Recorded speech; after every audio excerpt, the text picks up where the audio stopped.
So you know what? I just made my first ever Facebook Live, and I'm pretty sure it's going to be my last.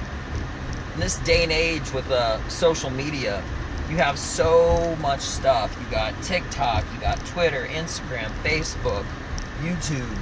And I'm not complaining, but I am stating this. I wish it was possible to do one post or one video, and when you hit like publish, it goes out to all of them at once. I'm having a lot of technical difficulties. I have a phone which has fucking the bubonic plague. I don't want to say it's that bad, but my phone is seriously like fucked up. It needs like a flu shot, I'm telling you. It is so bad. My phone cuts off periodically, which is horrible when you're using it for driving or navigation or anything like that. It doesn't receive text messages sometimes. I feel like in some aspects my phone is the perfect phone to have because it makes outgoing calls perfectly, but it doesn't receive all of them. No lie, it just goes straight to voicemail. I am going to get a brand new phone the second that Black Friday comes. The thing is, it's so close. If we were in January, nah. But we're literally, it's next month. Is it the end of next month? Yeah, which sucks. But I would feel like an ass. Sorry, just railroad tracks. I'd feel like an ass if it was like the end of November and I knew that I could have... Imagine like if you just did nothing. In the middle of November, or no, end of November, somebody sent you a check for like $500. That's the price difference. It's real money. And I joke around saying that I'm cheap. It doesn't bother me. Because in all honesty, I always have money. I'm not saying that in a braggadocious kind of way, but it's because I do stuff like this. Alright? I don't care what you want to call it. Call me cheap. Call me financially conservative, which is one of my jokes, and it always works, because it's true. You say what you want, alright? But, I'm very good with money, because I don't spend it in wasteful ways. If I buy something, it's going to be the best. It's going to last me. I'm going to get a warranty for it. If it's any sort of investment in anything, I actually always buy up, unless the shelf life is very low. You know what I mean? If it only lasts like a short amount of time, I'm only just going to buy something subpar. I'm very selective, but I try to always increase my money and decrease the, like the debt. I always work deals. I try to work deals on everything that I'm doing. Sometimes to work a deal, you just have to not accept it.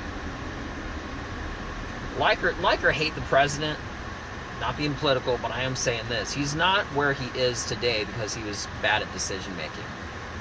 He went from not ever holding public office to being to the president of the United States. I don't care if he was black, Asian, Hispanic, doesn't matter. Anybody that does that, regardless of their skin color, that has nothing to do with it. My point is that like him or hate him, that if I said there was a guy that did exactly that, you'd probably be impressed. Well, maybe not, because you don't give a shit about politics.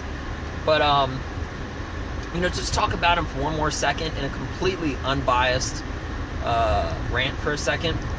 If I said there was this guy, don't even say it was him. But let me just take his story and apply it towards other individuals. A lot of people are rich. A lot of people may not be. But out of those people that are rich, they get loans from banks and stuff like that, or a trust fund, or whatever the case. Let's just say it's $1 million. There have been multiple people that had $1 million and bad investment after bad investment, etc., etc.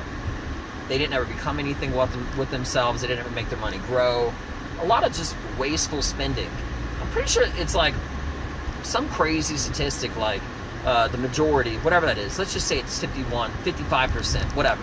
We'll say it's 55% because I literally don't care. But the majority, more than half, of all the people that win the lottery become bankrupt within like 5 or 10 years. How's that possible? You literally made enough money for like 100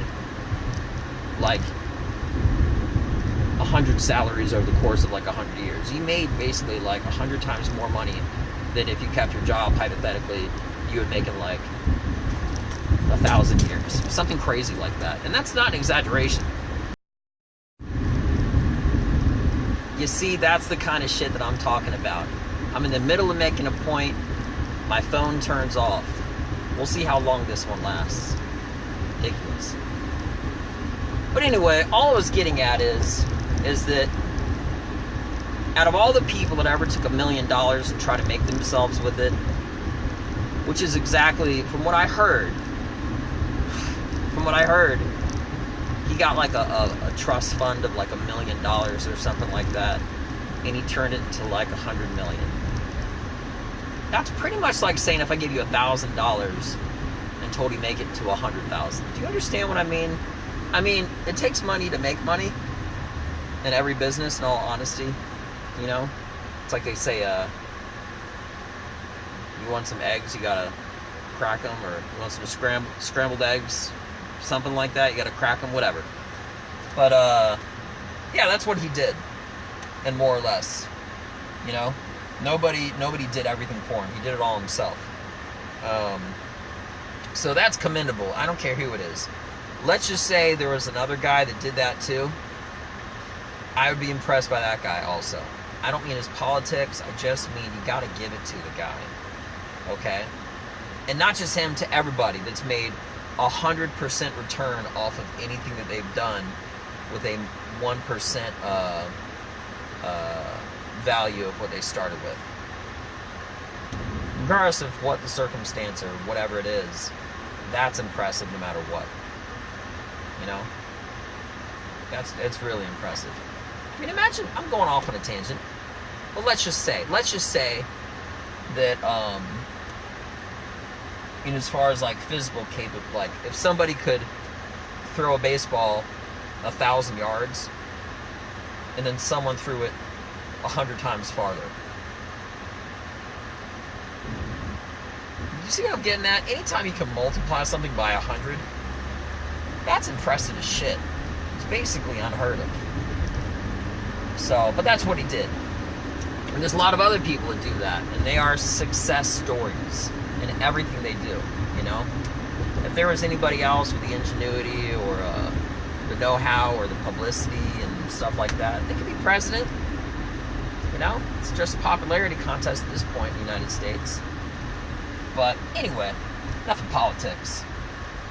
I need a new phone. It's ridiculous, you know? I got 100% battery. Sent a text message, got to put my phone to the charger because it's down to 4. Just 4%, you know what I mean? In the middle of making a video right now. Shit's probably going to turn off midway. I really got to start testing this camera because when I start making videos for these next shows that I'll be doing, and they're big shows, I can't have my phone. I can't have my phone like crapping out on me like this. It's just, I'm probably going to have to do a factory reset. But I really don't want to do that. I really don't want to do that. But I'm probably going to do it this weekend. I mean, just going into all the effort of how long it takes to reset all of your email addresses, then your Facebook, your Instagram, and then, you know, I sound like I'm whining. I'm not. It's very tedious. And I stay busy because I love it, and that's how I roll. I don't have fat in my day. Very determined. You know, I won't talk about myself and build myself up, but that's just the fact. So I look at that and I tell myself, you know, what a waste. What a waste. Why would I spend an hour or 45 minutes doing that when I can be doing something else more productive? Well, fortunately, sometimes these administrative things help other things go smoother. I know it's a good decision to do that, to do like a factory reset on my phone, because the alternative is worse, plain and simple. The alternative being me having to do these comedy shows.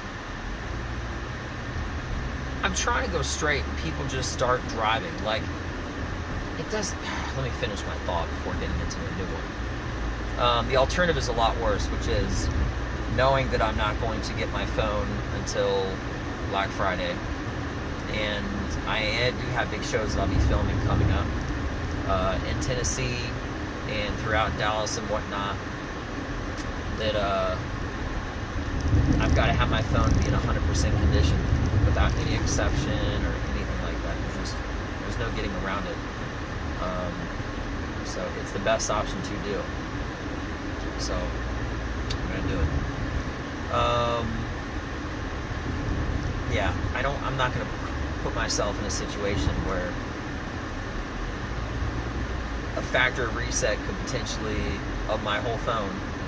And of course I'll back up, save everything, I got that check. Got it. But I'm not gonna put myself in a situation where I'm doing great comedy and my phone battery turns off or the camera turns off or whatever. Like, no, I'm gonna do this shit. I just got too much stuff going on today to do it. So I only got a few hours until